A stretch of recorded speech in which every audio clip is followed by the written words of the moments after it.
बड़ा आश्चर्य होता है कि 10 साल के कार्यकाल में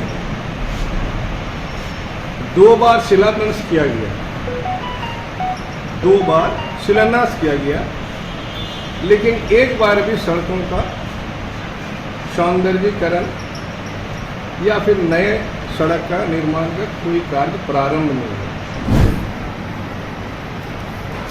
हंसी तब आती है कि अवैध कारोबार को रोकने के लिए झारखंड सरकार के विधायक की पत्नी भी सड़क में उतरती है।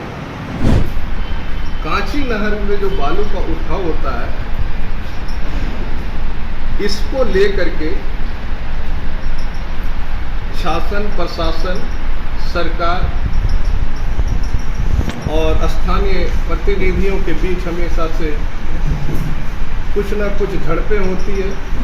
एक बड़ी अजीब घटना हुई पिछले दिनों कि गोदाम बंद रहने के उपरांत अनाज की निकासी और उस पर अपना मंतव्य स्थानीय विधायक द्वारा नहीं दिया जाना, ये दर्शाता है कि जनता के प्रति वो संवेदनशील नहीं है। कितनी जगह में ऐसा है कि कार्य तो कर दिया गया है, लेकिन उसे प्रारंभ नहीं किया गया। प्रारंभ नहीं करने के पीछे आखिर क्या कारण है, सरकार को इसका खुलासा करना चाहिए और स्थानीय विधायक महोदय को भी इस संदर्भ में जनता के बीच अपना संदेश देना चाहिए। बिरसा विकास समिति का विस्तारीकरण एवं 6 महीने तक तमाड़ बुंडू हांडकी अर्थात तमाड़ विधानसभा का भ्रमण करने के दौरान जो भी विसंगतियां तमाड़ विधानसभा क्षेत्र में देखने को मिली, जो अनियमितताएं देखने को मिली और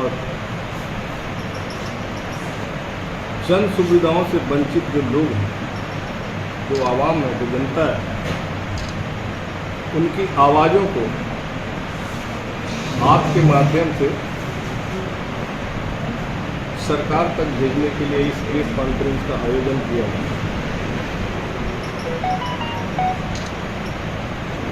इस संदर्भ में राज्य की सरकार और स्थानीय राजनेता, जनप्रतिनिधि का वक्तव्य हमेशा सामने आते रहा कि हमने सड़कों का जाल बिछाया।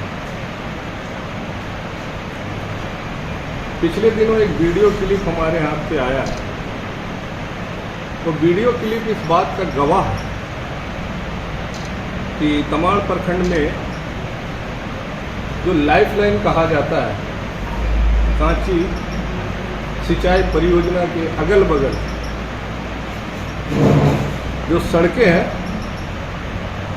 अब वो गड्ढों में तब्दील हो गए और आवागमन पूरी तरह से बाधित है।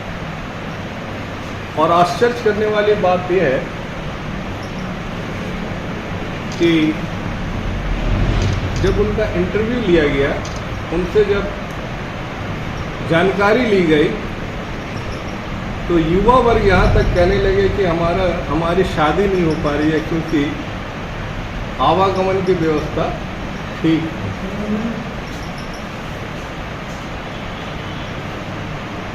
बड़ा आश्चर्य होता है कि 10 साल के कार्यकाल में 2 बार शिलान्यास किया गया, 2 बार शिलान्यास किया गया, लेकिन एक बार भी सड़कों का सौंदर्यीकरण या फिर नए सड़क का निर्माण का कोई कार्य प्रारंभ नहीं हुआ। वर्तमान समय में कई सड़कों का फिर से शिलान्यास किया जा रहा है, जबकि चुनाव नज़दीक है और सभी को ये जानकारी है आपस में कि अब बहुत जल्द ही आचार संहिता लगने वाली है। ऐसी परिस्थिति में बिरसा विकास समिति का मानना है कि ये सिर्फ स्थानीय जनता को भ्रमित करने के लिए शिलान्यास कार्यक्रम किया जा रहा है। सरकार की एक महत्वपूर्ण योजना नल जल योजना है। पातशाही, बघई, महुआडी, कहने का तात्पर्य ये है कि तमाड़ विधानसभा क्षेत्र में जल का मीनार तो बना, नल भी घर घर तक लग गया, पाइपलाइन भी बिछा दी गई, कहीं पर मीनार में जल चढ़ रहा है लेकिन घर तक उस जल का निकासी नहीं हो पा रहा। कितनी जगह में ऐसा है कि कार्य तो कर दिया गया है लेकिन उसे प्रारंभ नहीं किया गया है। प्रारंभ नहीं करने के पीछे आखिर क्या कारण है, सरकार को इसका खुलासा करना चाहिए और स्थानीय विधायक महोदय को भी इस संदर्भ में जनता के बीच अपना संदेश देना चाहिए। तीसरी बात,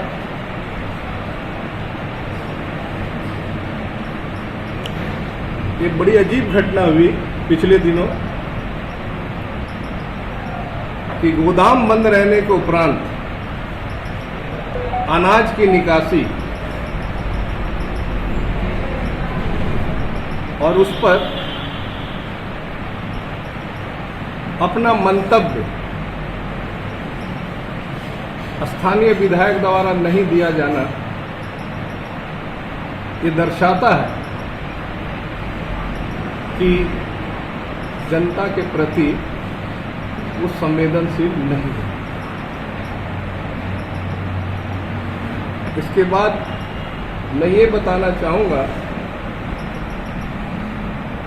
कि एक पारिवारिक जो मुखिया होता है, परिवार का जो सदस्य मुखिया होता है, उसका नाम राशन कार्ड में अंकित है, उसके परिवार के सदस्यों का नाम अंकित है।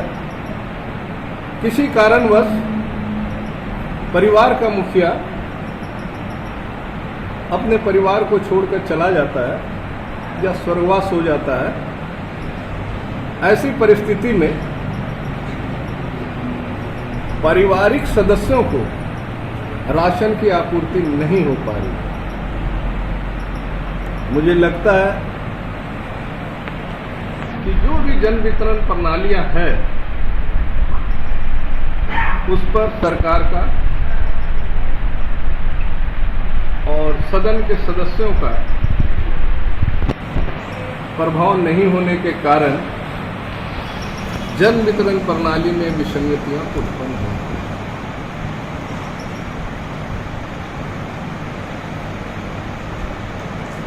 बुंडू में अगर मैं आऊं, बुंडू तमाड़ विधानसभा का बुंडू नगर पंचायत एक पहचान है। इसमें तालाब का सौंदर्यीकरण का एक निविदा निकला। निविदा के उपरांत कार्य भी हुआ। प्रगति इस तरह से है कि बुंडू तालाब पहले से ही बदतर हो गया। संवेदक जो कार्य करना था उनको, वो कार्य को सुचारू रूप से नहीं किया जाना, निविदा के नियमों का अनुपालन नहीं करने के समान है। इस पर सरकार को जांच करके नियम के अनुसार कार्रवाई करनी चाहिए और तालाब का निर्माण प्रारंभ करवाना चाहिए। तमाड़ के तालाब के सौंदर्यीकरण का काम प्रारंभ करवाना चाहिए जल्द से। बुंडू नगर पंचायत में जब रांची से लोग टोल प्लाजा पार होकर के घुसते हैं तो उन्हें चारों तरफ रोशनी दिखती है, लेकिन जब मध्य क्रम में वो पहुंचते हैं माझी टोली वगैरह में, तो वहां पर स्ट्रीट लाइटें नहीं दिखती। मेरा ये प्रश्न है इस पर कि बुंडू नगर पंचायत में जो सड़कों के अगल बगल स्ट्रीट लाइटें लगाई गई है, पूरे नगर पंचायत के लिए इसका निविदा निकाला गया या फिर कुछ भाग तक निकाला गया, इसका भी खुलासा आज तक ना नगर पंचायत ने किया है, ना नगर पंचायत के अधिकारियों ने किया है, ना नगर पंचायत के सेवकों ने किया है, और ना ही तो स्थानीय विधायक द्वारा किया गया। सरकार को इस पर भी संज्ञान लेना चाहिए। और सबसे अहम सवाल है कि झारखंड में एक लोहार जाति है और लोहरा है। स्वास्थ्य सेवाओं के लिए सरकार कई तरह की सुविधाएं देती है और उसका आधार हमारा राशन कार्ड बनता है, आयुष्मान कार्ड बनता है, गोल्डन कार्ड बनता है, लेकिन ग्रामीणों को इसकी जानकारी नहीं होने के कारण वो इनका लाभ नहीं ले पा रहे। पिछले दिनों पूंडीदिरी गांव में, तमाड़ प्रखंड के पूंडीदिरी गांव में मैं भ्रमण करने गया था, तो देखकर बड़ी आश्चर्य लगा कि 13 साल का एक बच्चा मां की गोद में था, जिसका वजन मुझे लगता है कि अनुमान से लगभग 7 से 8 किलो होगा और 2.5 फीट उसकी लंबाई होगी। शरीर पर हड्डी और चमड़े के सिवा कुछ नहीं है। पिछले 13 सालों से सिर्फ वो दूध के प्रभाव से ही जीवित है, और जब भी वो स्वास्थ्य लाभ लेने के लिए प्रखंड कार्यालय जाते हैं तो उनको वापस भेज दिया जाता है कि आपका जाति प्रमाण पत्र नहीं बन सकता, क्योंकि आप लोगों को जो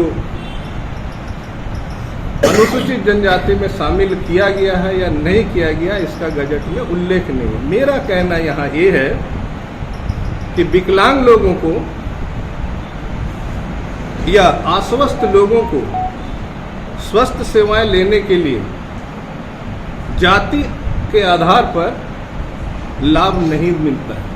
ये सरकार की अपनी योजना है और केंद्र सरकार की अपनी योजना है कि विकलांग लोगों को, अस्वस्थ लोगों को जो सुविधाएं वो आयुष्मान कार्ड के द्वारा सीधे तौर पर दिया जाता है। इसके लिए कई सरकारी और गैर सरकारी अस्पतालों को इसमें सम्मिलित किया गया।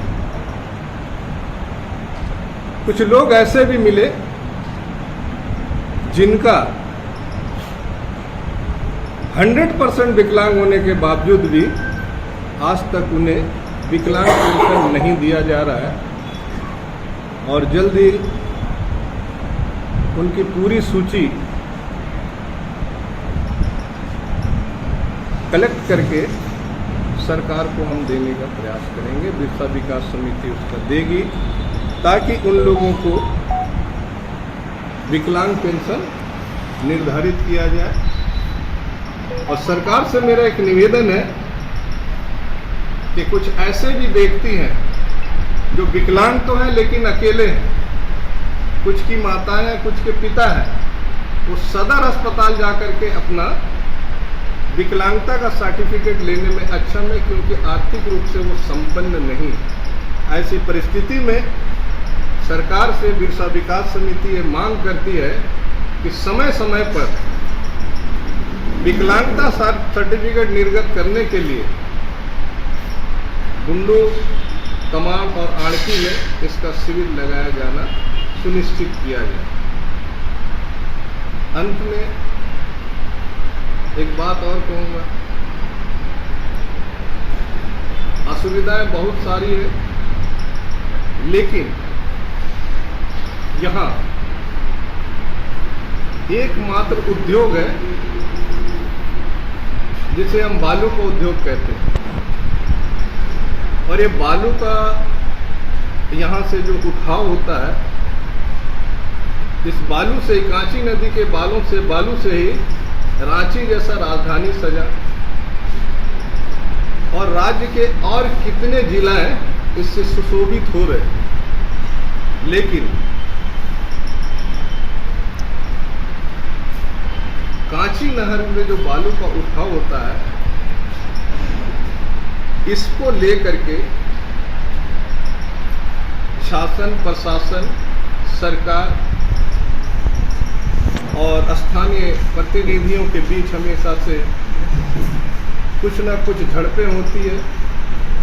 और कभी कभी ये भी चर्चाएं सुनने की मिलती है कि अवैध वसूली के कारण बालू का कारोबार ठंड पड़ गया है, जिससे यहाँ बालू कारोबारी जो थे उनके पास में आज कोई काम नहीं बचा। गाड़ियाँ खड़ी हुई है, EMI उन्हें दिया अपने घर से देना पड़ रहा है, और कुछ लोग देने में भी अक्षम हैं। पिछले दिनों SSP साहब आए थे और निरीक्षण करने के उपरांत उन्होंने कहा था कि जो भी चालान के अनुसार बालू का कारोबार करेंगे उसमें कहीं रोक टोक नहीं। और हंसी तब आती है कि अवैध कारोबार को रोकने के लिए झारखंड सरकार के विधायक की पत्नी भी सड़क में उतरती है। अगर सही मायने में करप्शन को रोकने के लिए, अवैध कारोबार को रोकने के लिए ये मेहनत कर रही है तो धन्यवाद की पात्र है। लेकिन चर्चा का जो बाजार गर्म हुआ है, उसकी जांच माननीय मुख्यमंत्री हेमंत सोरेन जी को संज्ञान में लेकर करानी चाहिए, क्योंकि सिर्फ बालू का ही अवैध कारोबार इस राज्य में नहीं हो रहा है, और भी जो जमीन के नीचे छुपे हुए मिनरल्स हैं उनका भी कारोबार है। कांडकी प्रखंड के कई गांवों का जमीन का कागजात गुम है। बुंडू में जो जमीन का हस्तांतरण हुआ उस पर मुकदमा चल रहा है कोड़दा गांव का। यहाँ ऐसी ही परिस्थितियां देखने को मिल रही है कि जमीन का मालिक कोई है और जमीन किसी के नाम पर म्यूटेशन कर दिया गया है। इससे आपसी कला का क्षेत्र तमाड़ विधानसभा बन गया। कई जगहों पे ऐसा भी हुआ है। पत्रकार बंधुओं के, आप लोगों के माध्यम से ये सूचनाएं मिली है कि निर्माण स्थल पर जाकर संगठित रूप से लोग ऐसे अवैध कार्यों को रोकने के लिए आगे बढ़े। ये सत्य है कि जब प्रशासन किसी अवैध कार्य को रोकने में अक्षम हो जाता है, सरकार किसी अवैध कार्य को रोकने के लिए अक्षम हो जाती है, तो इस देश की जनता सड़क पर खुद उतरकर उसे रोकने का कार्य करती है और उसका विरोध करती है। सुनने को ऐसा ही मिला है कि कई लोग जब विरोध करने उतरते हैं तो उनके ऊपर भी प्रशासन अपना डंडा चलाने का कार्य करती है। इसका साक्षात उदाहरण है बुंडू में बंदी के दिन, रविवार के दिन FCI गोदाम से जब चावल की बोरियां, अनाज की बोरियां गाड़ियों में लादी जा रही थी, तो स्थानीय राजनीतिक दल के प्रमुख नेता ने जाकर उसकी धरपकड़ की और उस पर FIR भी लॉन्च हुआ। लेकिन